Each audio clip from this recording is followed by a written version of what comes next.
9월 8일 월요일. 과학과 신앙. 대부분의 사람들은 과학과 신앙은 양립할 수 없다고 생각합니다. 실제로 미국에서도 하나님을 믿는다고 응답한 과학자들의 숫자가 매우 적고 해마다 급격하게 줄어들고 있습니다.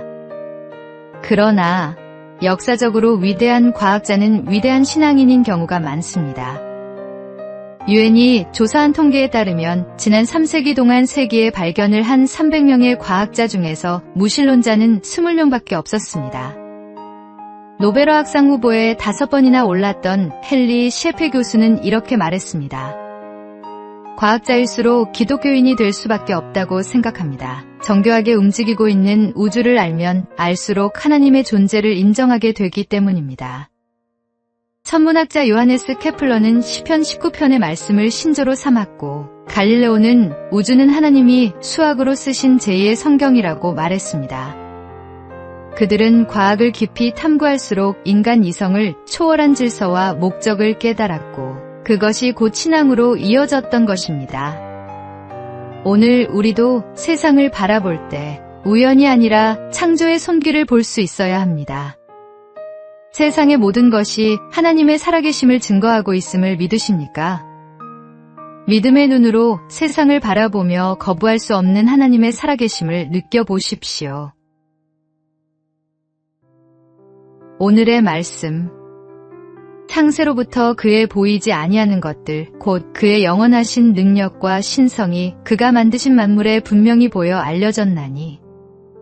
오늘의 만나.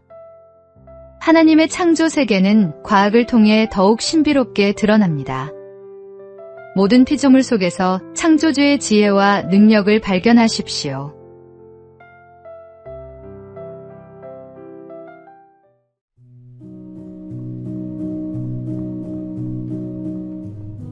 (9월 9일) 화요일. 문서 전도의 힘. 하나님은 세상을 창조하신 유일한 하나님이시며 성경은 유일한 진리입니다. 그러나 세상이 변하면서 하나님을 예배하는 형식과 전도 방식은 계속해서 달라지고 있습니다. 이런 흐름을 따라 어느새 전도의 기본이었던 문서 전도도 이제는 무용지물인 것처럼 여겨지고 있습니다. 최근 10년 사이 주님을 만난 사람 중에는 노방전도나 문서 전도를 한 번도 경험해본 적이 없는 사람들도 있습니다. 이런 상황이지만 그럼에도 불구하고 여전히 문서 선교가 가장 효과적인 전도 방법 중 하나라고 믿습니다. 전도지는 성경을 본 적 없는 사람에게도 단 한 장으로 복음의 핵심 메시지를 정확하고 간결하게 전달할 수 있으며 언제나 어디서나 누구에게나 부담 없이 나눌 수 있습니다. 또한 해외에서는 언어의 장벽을 넘어서 복음을 전할 수 있는 더없이 좋은 매개체가 되기도 합니다. 때로는 말보다 더 강한 메시지를 담아 사람의 마음을 두드리기도 합니다.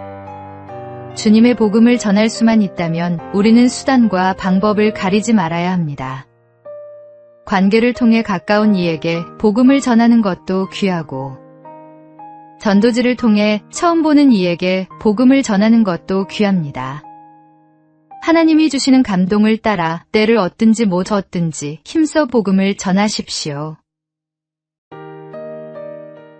오늘의 말씀. 그러므로 너희는 가서 모든 민족을 제자로 삼아. 오늘의 만나. 복음을 전하는 방법은 다양합니다. 하나님께서 주시는 기회를 놓치지 말고 복음의 씨앗을 뿌리는 사명자가 되십시오.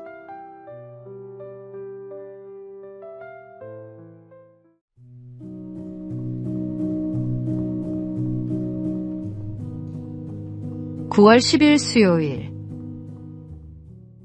희생으로 이룬 화합. 도시샤 대학교는 기독교 정신으로 세워진 일본의 명문대학입니다. 처음 학교가 세워질 당시 여러 가지 문제들이 일어났고, 그 문제가 갈등의 원인이 되어 직원들과 학생들이 파벌을 이뤄 다투었습니다. 하루는 총장인 니즈마 조가 대학의 모든 사람을 불러 모아 엄포를 놓았습니다. 이렇게 분열되어서는 결코 명문대가 될 수 없습니다. 이번 사태의 주모자를 아주 엄벌에 처하겠습니다. 말을 마친 니지마 총장은 교정에서 꺾어온 굵은 벚꽃 나뭇가지를 들고 앞으로 나왔습니다. 모든 책임은 총장인 제게 있습니다. 제가 부족해 여러분을 하나로 만들지 못했습니다. 그리고 그는 피가 철철 날 때까지 자신의 종아리를 후려쳤습니다. 그 모습은 단순한 자책이 아니라 공동체를 위한 진정한 회개의 표현이었습니다. 학생 8명, 직원 2명으로 시작된 작은 학교를 명문 종합대학으로 성장시킨 동력은 니지마 초대 총장의 희생과 섬김, 그리고 그로 인해 이뤄진 진정한 화합이었습니다. 희생할 줄 아는 사람, 겸손한 자세로 사는 사람이야말로 사람과 사람의 관계를 회복시키고 무너진 공동체를 다시 세우며 주 예수님을 다른 사람에게 소개할 수 있는 사람입니다. 내 것을 조금 손해보더라도 기꺼이 희생할 줄 아는 예수님을 본받아 사는 성도가 되십시오. 오늘의 말씀. 그리스도로 말미암아 우리를 자기와 화목하게 하시고 또 우리에게 화목하게 하는 직분을 주셨으니. 오늘의 만나. 진정한 리더십은 희생과 겸손에서 나옵니다. 내 것을 내려놓고 먼저 화해의 손을 내미는 그리스도의 마음을 품으십시오.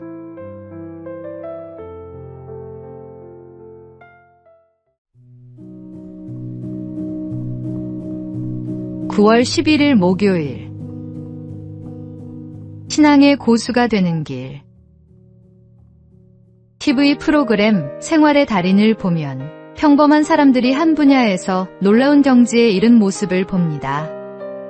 그들에게는 공통점이 있습니다. 무한 반복의 노력, 강한 도전의식, 그리고 실수와 시행착오 속에서도 겸손히 배우려는 자세입니다. 이를 통해 우리는 스스로에게 질문하게 됩니다.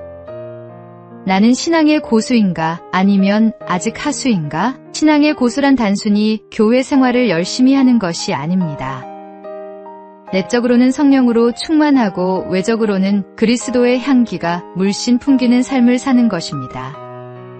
바둑의 고수 조은현은 아플수록 복귀하라. 승리한 대국의 복귀는 이기는 습관을 만들어주고 패배한 대국의 복귀는 이기는 준비를 만들어준다고 했습니다. 신앙생활도 마찬가지입니다. 매일의 삶을 복귀하며 하나님 앞에서 반성하고 성찰하는 것이 필요합니다. 예수님을 닮고자 하는 거룩한 열망, 훌륭한 신앙의 선배들로부터 배우려는 겸손한 자세, 하나님의 말씀을 삶에 적용하려는 끊임없는 노력, 이런 것들을 무한 반복할 때 우리는 그리스도의 장성한 분량이 충만한 데까지 이를 수 있습니다. 신앙의 달인이 되는 길에는 지름길이 없습니다. 오직 매일의 훈련과 말씀 묵상, 그리고 성령님의 도우심을 구하는 기도가 있을 뿐입니다. 오늘도 한 걸음씩 그리스도를 닮아가는 여정을 계속해 나가야 합니다.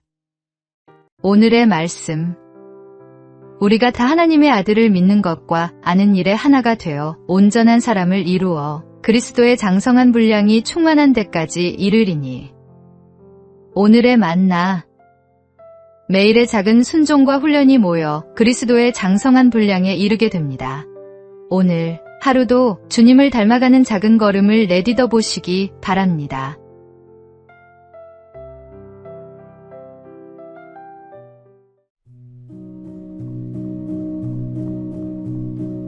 (9월 12일) 금요일. 나이 듦의 은혜. 세월 앞엔 장사 없다는 말처럼 사람들은 노화를 두려워합니다.